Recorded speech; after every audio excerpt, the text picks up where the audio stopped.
Hey guys, I'm here today with Ben. We've got Sherman as well as Joko just behind the camera. We're going to talk about how the kiosk experience is, and of course, a lot of the gamers that we've spoken to would also like to learn a little bit more what went on. So, without further ado, I'll let the boys ask the questions. Let's go. Right. So how was the venue? How was the weather like? Oh, you want to take that? You take that. Okay, so the weather was just fantastic. It was between 18 to 22 degrees Celsius. I don't know what that is in Fahrenheit. Overall, it was The whole world uses Celsius except for one country. except for the US. Yeah, so the weather was just amazing. We were playing in a tentage, and most of the days there were a very gentle breeze. Initially, they had a netting around that I think Leandros just decided to remove it or like within the second game. Because it got too hot, right? It got a bit Second day. warm. Yeah, it got a bit warm. Yeah. And then after that, the sun started to come in because the netting was gone. And then people were getting tans on the back of their feet. And then, so we just moved tables. Yeah. around, yeah. But it wasn't all good. You did tell me that this water that you were jumping into, as he jumped into the Mediterranean, he said this water is for drinking, not for swimming. Because it was too cold. Okay, so the caveat here is, of course, in Southeast Asia, generally our seas are warm. So the water. Generally, the whole place, dude, on the equator. So in Greece, the water was a bit chilly. It was like jumping into refrigerated cold water. But granted, it was really good because between game 1 and game 2 of each day, we actually had the opportunity to go dive into the sea. So it's quite refreshing. Next question would be accommodation and food because for people who want to travel overseas. Yeah. So how was Greece like when it comes to expenditure? How was the cost? How was the food like? Okay, Yeah. so I'll take this first. Accommodation was basically covered by Parabellum for any time that you're on Chios. So all you have to contend with is getting to Athens because that's a major hub. So getting into Athens International Airport and flying out to Chios, it's only another hour's flight. So you have to bear those two costs in mind. I did go a day earlier, unlike Ben who just came in on the day itself. I went in a day earlier, took a hotel on my own on the island of Chios. Again, it's very reasonable. You get a nice hotel, and the food there is just fantastic. If you've had Greek food, you're having it at the source. Stavros did barbecue for us Yes. every day. And what was that cheese thing, that fried Cheese cheese pie? thing?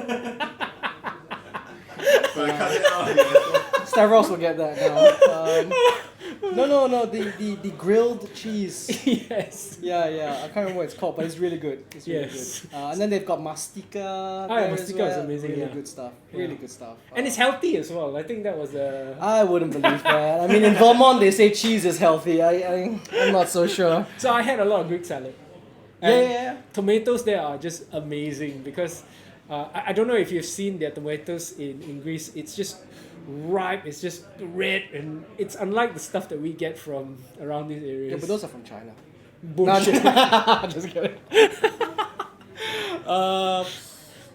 Accommodation, eating. There wasn't a lot to eat in Chios because Chios is an island, and we're on the northeastern part of that island. The main city is at the southwest, so it's not that accessible where we were. Yeah, but the caveat here is, of course, Parabellum did bring vans to shuttle us back and forth, and they had already made reservations for majority of these restaurants, which I don't know how they got them to open during this off-peak period. But the food there, again, I truly enjoyed it. If you're coming or you get and qualify to Chios next year, remember to bring some motion sickness pills. Ah, The drives on the mountains windy. can be exciting. So if you have car motion sickness, just either sit in front of the car or eat those pills because it was quite windy, those roads. Okay, definitely something I need to take note of. Alright, now going to the more gaming related question. Right? So firstly is the environments, like how big were the tables? Did they provide ample like sideboard Yeah, kind of thing? The spacing between tables. How was the venue like? you want to take this? Spacing wise was okay. I think they had maybe in between the short sides of the table there wasn't a lot of space. But on both ends where the players are normally standing, plenty of space. Did they give us chairs? Yes, they gave us They chairs. They did give us chairs. Yes, there were chairs, and space-wise, I think there wasn't a problem. Okay, so maybe I can give you a bit of context first. We are playing in a olive grove. So the only thing that is basically there is just a tentage. Now each of these tables were about 7 foot by 4 feet. So there is a 1 foot sideboard. Basically, as you guys know, I'm a bit particular about it because I don't want my minis, who are dead, still on the actual play area. So it's great to see this being done. Parabellum did mention to me, Stavros did mention to me that these are all custom made. And the tables basically, they had the 6x4 mats. There was also terrain on that. Some of them were 3D printed. There was a lot of forests and some water. Yes. Terrain. Are you talking about terrain placement? Yeah, terrain will be next. So how was the terrain density like? Like how many pieces do they normally have? So there were 6 to 8 pieces. Yeah. Forests were irregular shaped. Yes. Yes. So it's So they not- would put. So it's not standardized per No. table. Like every table is 6 terrains. Like some is 6, some is 7. Some Yeah, is 6. so I think there are 6 to 8 pieces. Some of them are co-joined of those neoprene mouse pad material, and they'll co-join 2 of them to make a slightly larger forest. The 3D printed terrain that you guys saw was actually all STLs that are being sold individually or with the Crucible of Wheels campaign pack or those kind of campaign packs. So there were Sorcerer Kings Yeah. and all those. All very, very nice stuff. Placement wise, it was actually not symmetrical. Yes, so that was something that the TOs did. I saw that in Maelstrom, there was one impassable terrain center table on one side. Yeah. So if you wanted to march up to the small objective, you just couldn't. You're Yeah. gonna have to march around. Yeah. And it was only on one side of the table, so definitely not symmetrical. Yeah, So- this is definitely one of those things that you gotta be mindful of because we're used to playing basically on symmetrical tables. So naturally we thought we're going there, okay, it'll be symmetrical, and then you realize, okay, it's actually not. So should we probably roll off for it? Not a bad call.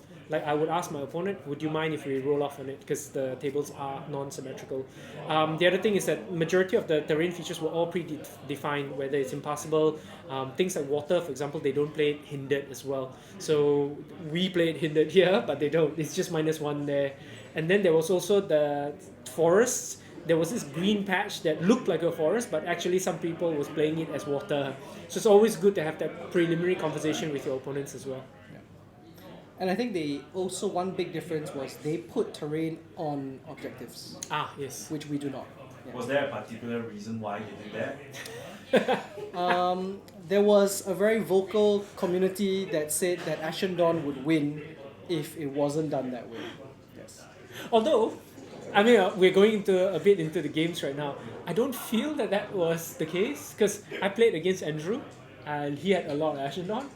I didn't play against any Ashen Dawn, so So again, I don't know whether it's founded Yeah. on fact or just perception. Well, did you get any impact hits when you were playing against Ashen Dawn? That as might be in- why. No, he didn't contact me. He was just pulling back. So Oh, okay, he was hiding. Okay. Alright, next, how were the judges? How many TOs were there? How many judges? And how were the opponents like? I don't think there were any official judges like There was one official judge. Leandros. That's it. Leandros, yeah. So what I don't know. Did you call the TO over? We did. So our first game, the one against OD, I think his name was Steve. So there were instances. Way to remember your opponents. Steve, sorry. So there were a few instances where we actually had to call Leandros over because we were just not 100% sure, especially where there were issues like gaps, whether they could fit through, and how would the monster actually pivot around. There was also the question about closing the door because that was discussed Yes. the day before, but it kind of didn't occur in this situation, but we just want to make sure that it is not that situation that Leandros was talking about the day before.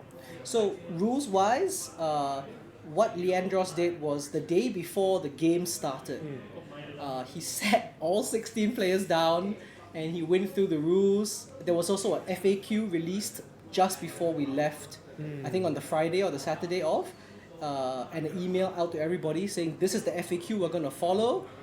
Everyone has already raised their concerns. This is how it's going to be ruled. End of story. Yeah. And then he explained it on the day itself. and I think he explained it multiple times during Yeah. the tournament as well. Yeah. As a TO, I will say that what was very helpful was when I called him over for any issue he had to solve, he would explain the ruling. He will then go to the rule book. He'll take his laptop, go to the page, and say this is it, Yeah. and then he'll follow you through the steps. Yeah. So he goes all the way through. Yeah. And one of those things was whether all your bases need to be in the forest to ignore it, or just some of the bases. So his initial call was base by base. And I said, are you sure? Because I think it's all the stands have to be in for you to ignore it. And then he went back and he was like, oh yeah, it does say that. And he's totally fine with that. So yeah, very, very good way of handling stuff. Yeah. And I think more than anything, I mentioned this to Steve as well, it's really good to actually play the game as it was designed, because the actual designer, rules designer was standing next to you, and I actually said, look, let us know what the interpretation is. That's a good point. Yeah. Next, how was the competition like? How were they sweaty? Were the lists cheesy to the max, or were they like great fun? I'll begin. So, in the 4 rounds that I had, each and every one of them clearly are very confident with their armies, because I think it is a culmination of probably months of practice and multiple tournaments that they have participated in.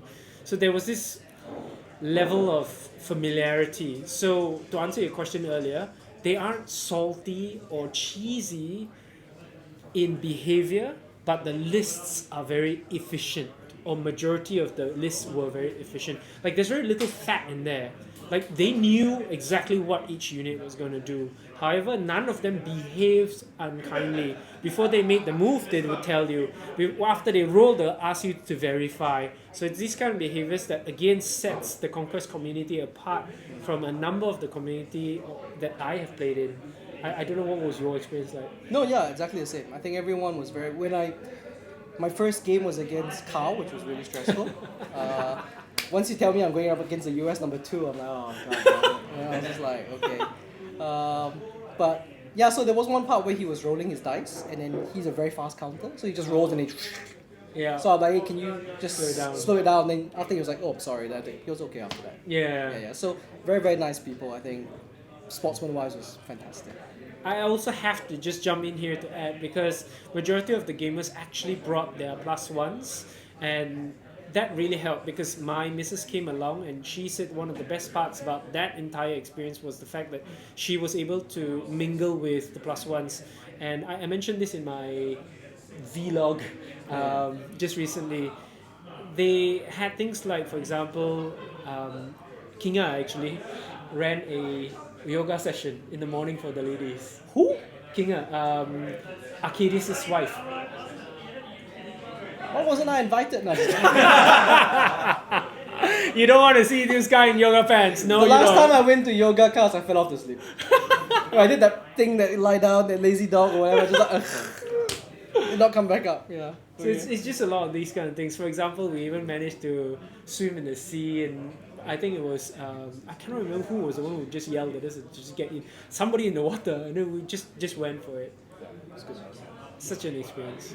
Right. So maybe the next thing we would just want to check first is maybe how do you feel about the timing of each of the rounds?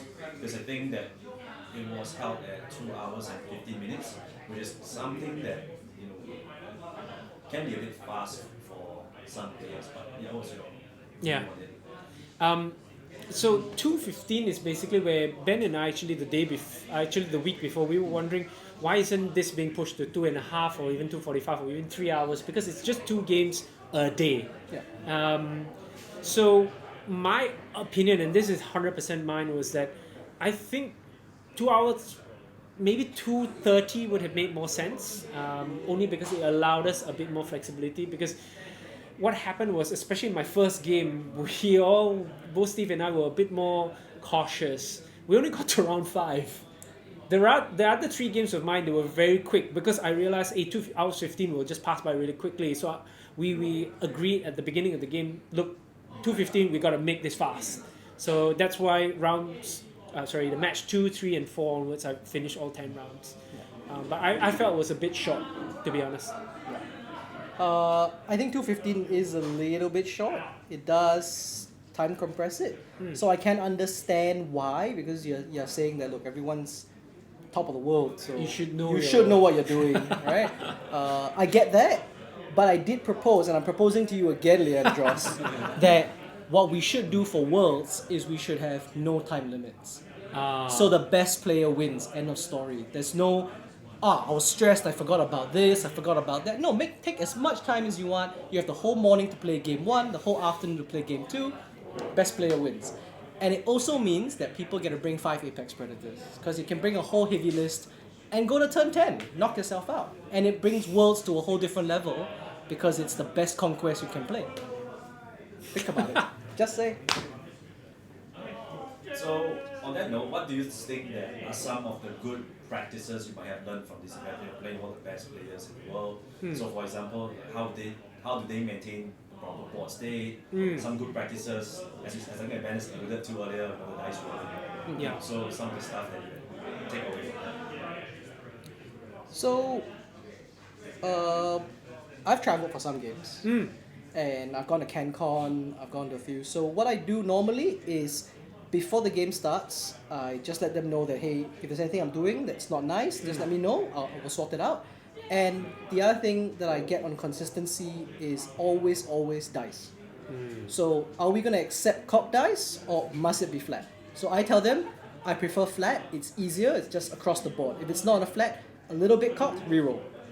And I think Carl said he would like to put a dice on it, and if it stands, it stands. I said, okay, that's fine, but consistency.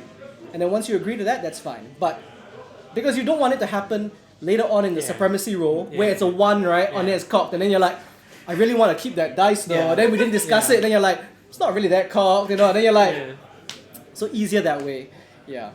And then, like you said, intentions earlier. Yeah. Go So ahead. the biggest one for me is always intentions. Before you actually make any moves, for example, do not displace any model. If, for example, you're unsure whether, for example, it actually happened to me, we were not certain whether the Tontor could actually fit through one unit on my left and a building that was impassable. So what we did was, we didn't move anything, we actually went off to get a spare tray, put it down, okay, it actually could fit through. Now then the question is, could it have wheeled through to make that charge? So it's this kind of intentional things that actually does make a difference, because when you talk it through your opponent and you haven't moved your model, there's no discrepancy. I There's think no like, that's- oh, you moved it already. Then Exactly. I can't tell. Yeah. How do I verify it that now that you've moved it? And because you're playing at Worlds, I mean, again, I'm very grateful that every player was very mature. Every player was not cheesy, and nobody actually took advantage of it. But you never know, right? Your opponent might think you're cheating, and then it just gives a very sour experience. But in total, make your intentions known. Right. So on that note, what would you say some of the preparation that you did to prepare for this tournament, or just maybe tournaments in general? What are some of the thought process that goes through it? By looking at the meta and such. Yeah. I'll start with this. To be honest, I don't think I did enough preparation. I only say this because I think it's a combination of what was happening in my personal life as well, and also I just didn't have much time. I would have loved to play a bit more with your city states. Joko who is behind the camera right now. He's one of our leading players here in Singapore who also plays very good city states. I'm less fearful of the Nords. Sorry, Sherman. But only because Nords needs a bit of help, and I think in a couple of weeks we will see something coming up for the Nords as well. I would have loved a bit more help with Old Dominion, because a number of times I wasn't 100% sure of the rules that was happening. So just to answer your question, the night before we actually roll off on the first day, I was just sitting in my balcony in Chios, going through all the lists with my mobile phone, going, what is that special rule on Old Dominion? What is that special rule? So I would have preferred if I played a bit more against them. I didn't do that much prep. I played against Raymond. I think all 3 practice games are against him. So, Ay. So yeah, I think maybe more practice would have been a good idea. But I thought Ben was extremely brave because you didn't really bring this Raptor list pretty much the entire 2024. yeah, that was part of the Maskarova, if I might I say had a so. game against it once. Yeah, Twice yeah. actually. Yeah. But I still thought it's very brave. Yeah, no, because everyone who looked through my WCE record would know that I won all the WCEs with Spires, Spires. not with Wardrun. Yeah. And therefore I was like, oh okay, they're all gonna expect Spires, so I was gonna flip it up and like bring this 16 Raptor list. So yeah, Raptor that was fun. I do think some prep would be to. The good thing is that if you're playing Conquest and you're not already on the Discord, you should join it, because when you have rules interactions that you don't understand, you can ask on the Discord and you pretty much get a global answer. Because all in the Discord, everyone with a red name is a Vanguard, and they're all over the world, and they will tell you like, no, you can, you can't. So sometimes people say, Mastery of Flesh for Spires. Can I mend flesh twice? And that gets answered every day. But the point is that you get 8 different answers saying you can't or you can, right? Whatever. And then they help you out. I think that's a good point to bring up, the Discord, because I think it actually leads in quite coincidentally to the next question I was going to ask, which was, what do you think that maybe the differences between the local meta we have here in Singapore versus what you guys saw in Chios with the rest of the world? That's a very tough one. I think the first one is definitely Ashen Dawn. It's only won one tournament locally, and never again after that. Whereas overseas, they seem to say that objectives, if it's not covered, Ashen Dawn win. The Polish players are very, very technical, and they came in on the full contingent came in on day just before the eve of the games itself. Yeah. And they sat down, and I remember the first thing they said was like, okay guys, Ashen Dawn's gonna take first place and second place, and we're all playing for third place. And I was like, what? Really? I don't think they're that much trouble. But I think there's something you all have to consider. Yeah. But it's not something that cannot be beaten.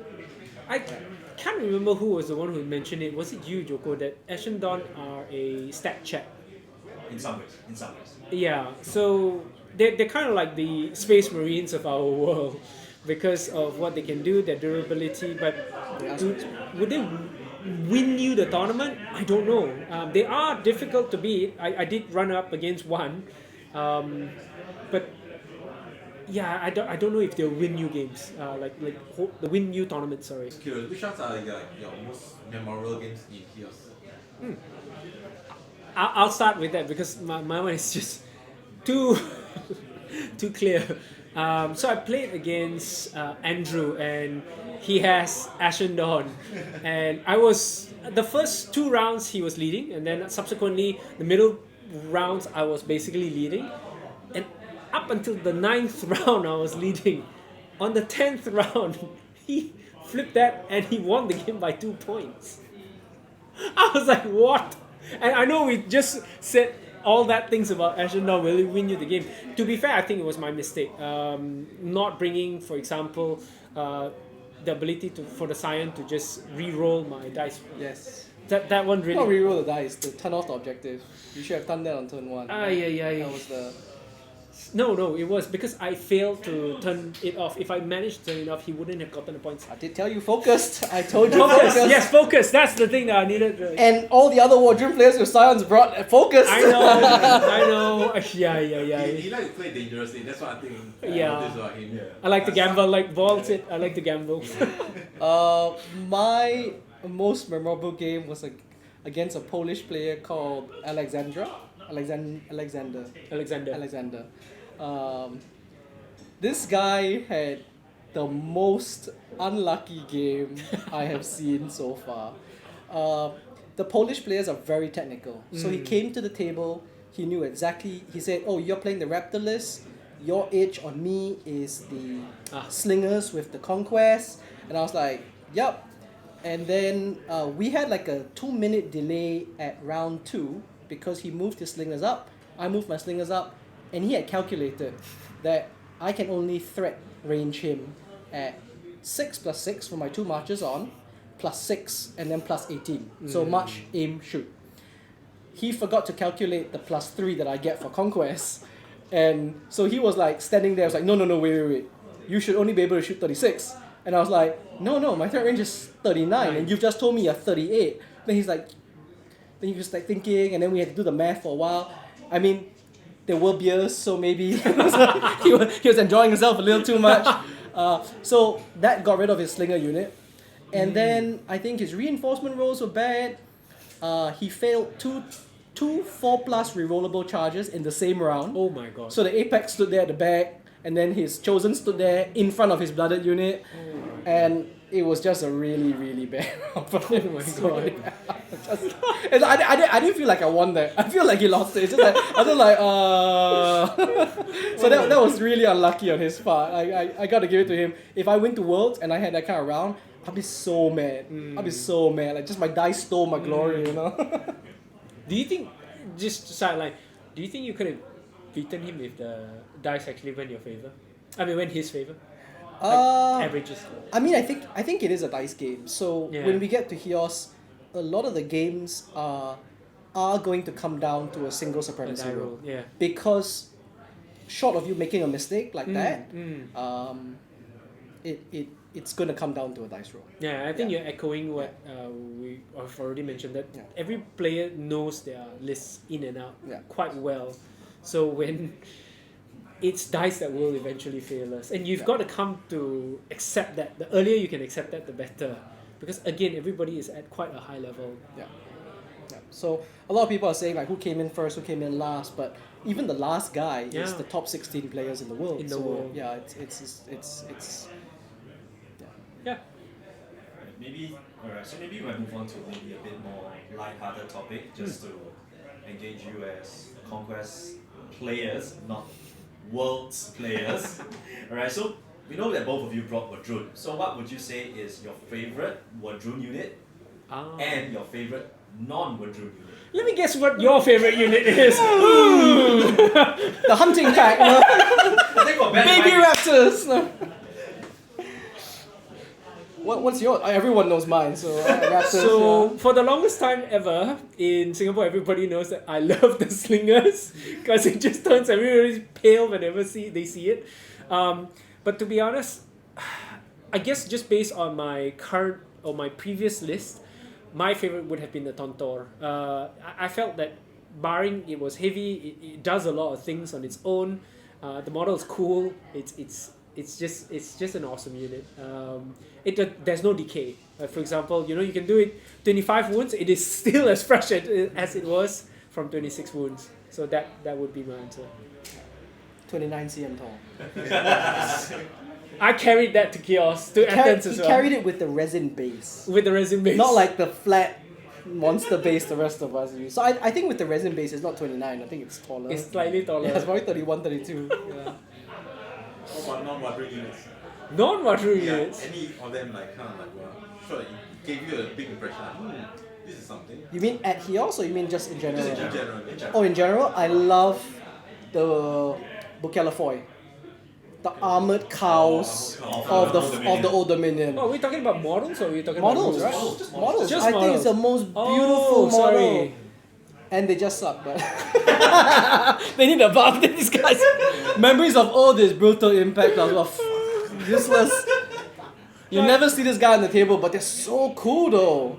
If you're talking about like model, in my range, the Wadrun range is probably it's a toss up between the Scion of Conquest and the Predator. Non-Wadrun. Non-Wadrun, ooh, tough one. Nothing It would green. have to be. It would have to be city states. I would choose.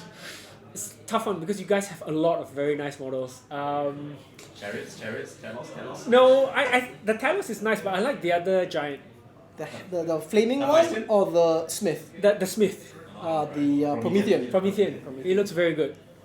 Like I was telling Ben, if not for the Warden, I would have collected city states. We have enough of those. It's fine. Alright, so what are the future plans for this moving forward? Okay.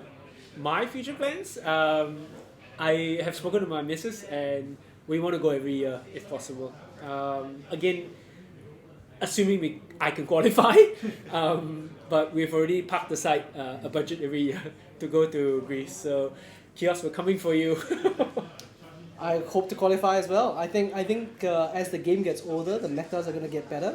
Player base is gonna get bigger. People are gonna be more competitive. More competitive. Especially because now we've told them how good Chios is. So Yeah. I think people are gonna fight for it. I want to go now. After Yeah. one, I feel like I missed out. I think there was an email going around Yeah. before Chios, and they were asking like, can your fourth player go? Can Yeah. your fifth? So I think there were like 1 or 2 slots that weren't confirmed. I think next year they're not gonna have this No. problem. Do you think they might increase it to more than 16? Uh, Or they gonna probably just still keep it at 16? So we spoke to PB Yeah. and they said that they're gonna keep it at 16, Yes. but they're gonna do first blood. Yes. So if you want free food and accommodation, but you know you don't want to play against the sweaty conquest players, you can go play first blood. Okay, that's many things. And you just and I will say that those rounds for first blood are only 45 minutes. Oh, it's even shorter. So in 3 hours you have a WCE. You could do a world event for first blood after a world event for conquest and just win one of them and just be like, okay, I'm done. I'm going to Chios. Yeah. But yeah, overall, I'm probably shooting ourselves in the foot here by saying this. If you've never been to Greece, if you've never been to Chios, you love Conquest, Worlds is definitely the right thing to do. Yes. Definitely. Without a doubt. And stay tuned because we might be going Yes. Adapticon! because we owe Rolo a couple of drinks for the Yes. meal he bought us. Exactly. And we're going there to buy him some beers. I think he'll be the judge. So Oh, well, we'll bribe him with beers then. Alright, thanks for answering our questions. Really, well, make me want to go Chios. Make me regret not going this round. God damn. you were asked, no? I was invited and I refused. I did get the invite to the Oh, no! by a technicality. I did get You did? You guys Yeah, did? you didn't go I either? didn't go. Oh my god. Oh my goodness. Okay, but it would be quite expensive. That's why I went on the camera. The other thing is that this season now is going to end in June, so that everyone has about 3 months to plan